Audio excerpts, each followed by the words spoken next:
Why would someone say something that stops an entire studio from breathing? Why would a grown man throw out a sentence so sharp that even the cameras seemed to freeze mid-pan? It happened in the middle of a cheerful quiz show taping, a place meant for laughter and family jokes, not the kind of silence that prickles under the skin. It started when a contestant named Dylan Ward, a 39-year-old mechanic with restless eyes and a tightly wound bitterness, leaned into his microphone and asked the host, "Why don't you just go back to where you came from?" The words hit the room so hard that the audience gasped as one. Even the band stopped. The host, Marcus Reed, known everywhere for his humor and warmth and decades of keeping calm even in the wildest moments, stood perfectly still. He had faced hecklers, disasters, and jokes gone wrong, but nothing quite like this. There was no script to follow here, no cue cards to save him. Just a choice, one that would ripple far beyond the stage. For a moment, Marcus simply breathed, measured and slow, like a man choosing his next steps carefully. He didn't shout, didn't send security, didn't end the taping. Instead, with a voice steady enough to steady the whole room, he walked up to Dylan's podium and asked, "Why did you say that?" Dylan shrugged with an attempt at bravado, arms crossed like a shield. "Relax, it was just a joke. You tease contestants all the time. Thought I'd give it back." Marcus shook his head, not in anger but in a kind of sadness. "No," he said quietly. "Because when I joke, it's about the game. What you said carries hundreds of years of weight. So I'll ask again. Why did you say it?" Dylan's confidence flickered. His eyes darted to the crowd, then back to the podium lights. "I just get tired of people complaining," he muttered. "If life's so hard, why not go somewhere else?" That was the moment Marcus knew something deeper was running under the surface. He set down his cards, turned slightly toward the audience. Then back to Dylan. "Let me tell you something," he said. "Let me tell you about the places I come from." He sliced through the tension not with anger but with a story that poured from him with the weight of experience. He talked about the villages he visited overseas, the places he'd helped build, the communities filled with laughter and ingenuity, despite hardship. He talked about the work his foundation did, the children educated, wells dug, families who welcomed him with open arms and endless generosity. The audience softened, leaning in. Even Dylan's face twitched with something that wasn't hate anymore. Maybe confusion, maybe discomfort, maybe the beginning of understanding. Marcus explained how heritage wasn't a place you simply go back to. It was something woven into your bones, something people carried whether they acknowledged it or not. And then Marcus turned the question back on him. "Where are you from, Dylan?" "Not Tennessee." "Where before that?" Dylan's face changed completely, not defensive, not angry, just lost. "I don't know," he whispered. "I was left at a fire station as a baby. 3 days old, no name, no history. I grew up in foster homes until I was 9. Got adopted by a good family, but I still don't know anything about who I am." The room fell into a different kind of silence, a softer one. Suddenly the man who had thrown out an ugly sentence didn't look hateful. He looked hollow, like someone who had been wandering without a compass his whole life. Marcus lowered his voice. "Maybe that's the real question here," he said. "Not why you said what you said, but why you've been hurting so long that you'd say it." Dylan blinked hard as emotion cracked through his facade. "I just get angry," he choked out. "I don't know where I belong. I don't know who I look like. I don't know anything." Marcus put a hand on his shoulder. "Then let's find out," he said. "Let's get you the answers you never had." The next weeks unfolded like something out of a documentary rather than a game show. Marcus partnered with genealogists, researchers, and DNA specialists. Dylan submitted a test, and for the first time in his life, he waited for information about himself, real information. Marcus kept in touch with him constantly, answering late-night calls, sending him books, videos, histories of different cultures. They talked about identity, belonging, fear, the ache of not knowing your roots.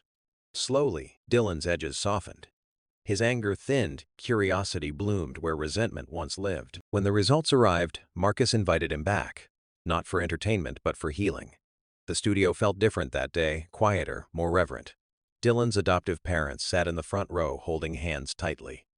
Cameras rolled not for spectacle but for truth. Marcus opened the envelope, took a breath, and said, "Dylan, you asked why people talk about where they come from.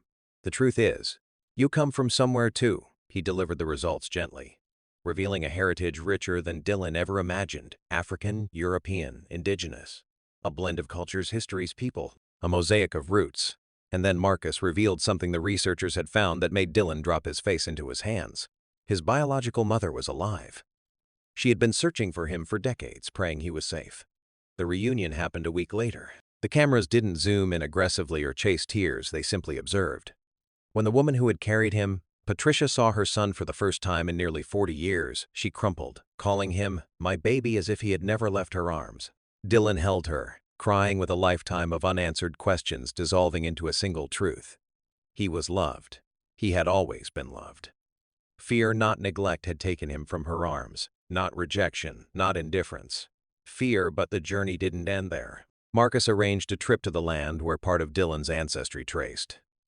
Not to lecture him, not to shame him, but to show him that identity is not something to fear. Together with his adoptive mother, his biological mother, and a small film crew, Dylan traveled across oceans to a country filled with colors, rhythms, languages, and faces that mirrored his own. He learned dances that had been passed down for generations, listened to elders share stories older than entire nations, and felt something shift inside him, a sense of belonging he had never known. He visited historic sites that held the weight of human suffering, places where countless people had been torn from their homes centuries earlier. He stood in those halls, touched those walls, and felt an ache that wasn't just sadness, it was connection. As if the past had reached its hand through time to tap his shoulder and whisper, "We survived. And so did you." A village elder placed his hands on Dylan's shoulders, looked into his eyes, and said, "Welcome home." And Dylan wept because, for the first time in his life, he believed it. When he returned to the show months later, he wasn't the same man who had stood behind that podium. The hardness in his jaw was gone.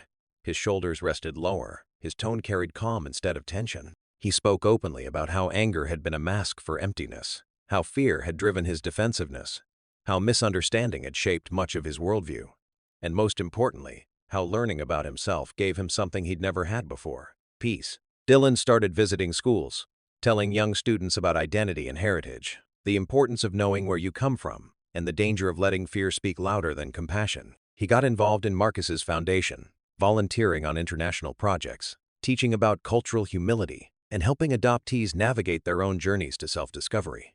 He met half-siblings he never knew existed.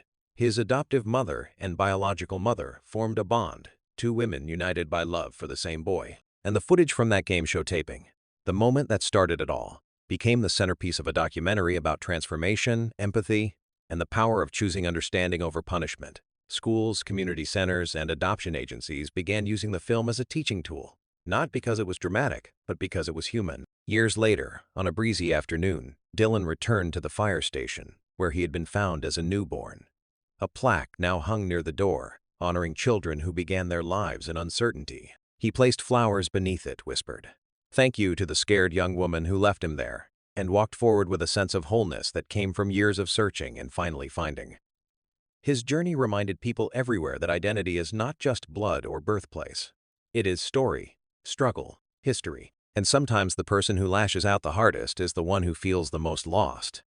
Dylan found himself not by running away from what he didn't know, but by walking boldly into it. He discovered that home isn't a place on a map. It's a feeling you carry when you finally understand who you are.